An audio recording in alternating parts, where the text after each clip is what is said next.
Africa is still a continent of 54 nation states, 54 because South Sudan has joined the previous 53. And if you look at the nature of those sovereign states, because of the way that 19th century history unfolded the colonial carve-up, these are not viable economic entities. 39 of those 54 have fewer than 15 million people. These are not markets that's sustainable on their own. 21 of them have less than 5 million people.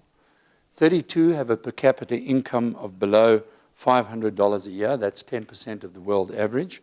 16 of the countries are landlocked, and 13 have a land area of less than 40,000 square kilometers. These are not viable on their own. And what we need to do is to promote the integration of markets for the benefit of the continent as a whole. Equally, however, as a corporate player, this is something of intense interest to companies. They're interested in large markets. South Africa has just joined the BRICS.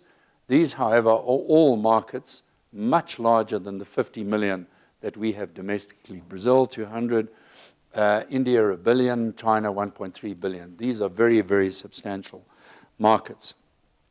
So what Africa has done, of course, over the years, it's had a number of regional integration bodies.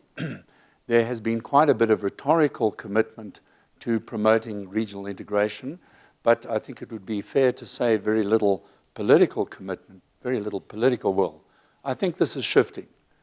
Most recently, what we have seen is the countries of the three southernmost and central African free trade of the regional integration bodies committing themselves to the formation of a free trade association that would span 550 million people, that would have a very substantial GDP, total $860 billion, exports from the 26 countries having increased from $7 billion in 2000 to $27 billion in 2008, and imports from $9 billion to $32 billion.